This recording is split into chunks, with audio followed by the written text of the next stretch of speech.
ये गरीब कितने हैं इनकी गणना करो, परेशान कितने हैं इनकी गणना करो। हमारे वंश में भी तो कुछ गरीब है, आपके खानदान में भी तो गरीब है। 90% मार्क्स लाने वाला घर पे बैठा है, हमें बुराई नहीं है सबको, लेकिन जो वास्तविक गरीब है, जो वास्तविक परेशान है, उनकी गणना की जाए। जिनके मकान नहीं, तुम्हें जाति गणना करवानी है तो जिनके मकान नहीं उनको तुम उनकी गणना करवाओ। जिनके क्षेत्र में लाइट नहीं है उन गांवों की गणना कराओ। जहां सड़कें नहीं, इसी बस्तर क्षेत्र में कई जगहों पर सड़कें नहीं है, वहां की गणना कराओ। तुम जातिवाद की गणना में भारत को बर्बाद कर रहे हो, रुपया बर्बाद कर रहे हो। ये देश की मूर्खता है।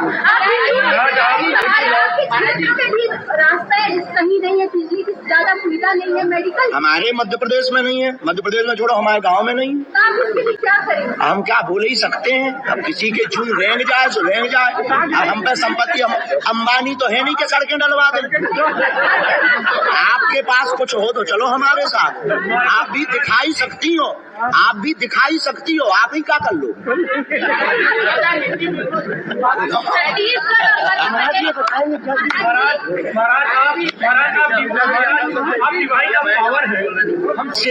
इससे बड़ा कोई उत्तर, इससे बड़ा कोई समाधान, इससे बड़ा कोई उपाय भारत को बचाने का नहीं है। कहीं आवश्यकता पड़ने पर हम नहीं कभी बताते कि हम शुक्ल हैं, हम ब्राह्मण हैं, गर्ग गोत्रीय सरयू पारी, हमारी जाति शुक्ल है, पर हम एक ही बात कहते हैं, हम कट्टर सनातनी हैं, थे और रहेंगे।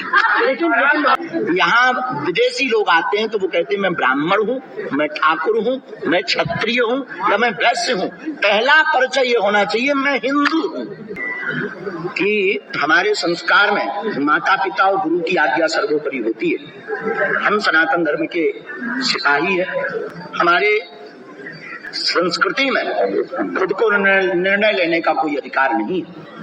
तो जो भी बहन जी ऐसा कर रही हैं वो सिर्फ और सिर्फ सूपनखा जैसी हालत है। सूपनखा ने स्वयं निर्णय लिया था कि हम तुम्हारे साथ विवाह करेंगे, नाक कान कट गई थी, इसलिए नाक कान कटवाने का प्रयत्न ना करें। हम सब हिंदू एक हैं, बस कहानी खत्म। कुछ देखो किसी के ऊपर हम, क्योंकि न्यायपालिका नहीं है तो हमारा कोई अधिकार नहीं। हम धर्म गुरु का ध्येय रास्ता दिखाना, हम रास्ता दिखा रहे हैं।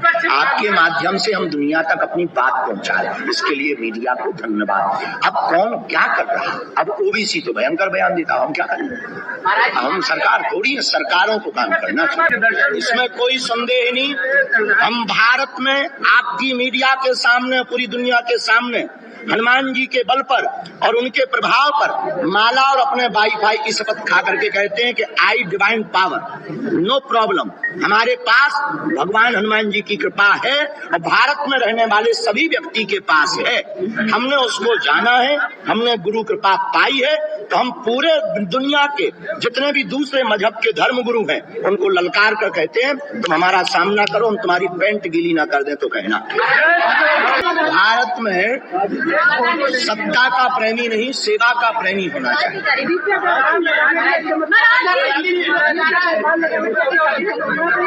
दरबार लगाना, दिव्य दरबार लगाना, एक दिव्य दरबार है, बिल्कुल है, बिल्कुल है। पानी फेंकना क्या चमत्कार नहीं है? खलीउल्लाह करना क्या चमत्कार नहीं है?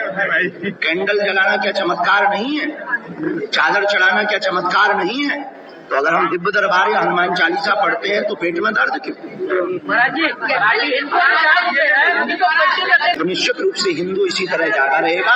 अब हम कथा में मिलते हैं, सब लोग 5 दिन की कथा सुनो सुनो सुनो सुनो।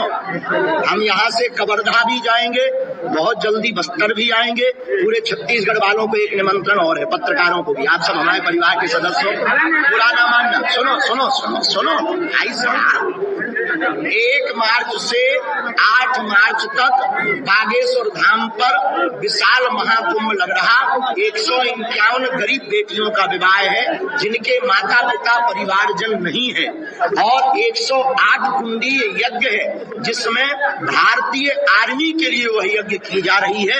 उनके बल को बढ़ाने के लिए आध्यात्मिक अनुष्ठान किया जा रहा। अमर जवान शहीदों की आत्म शांति के लिए यज्ञ किया जा रहा है। पूरे छत्तीसगढ़ को हमारा निमंत्रण है। जय सिया राम, जय हिंदू राष्ट्र।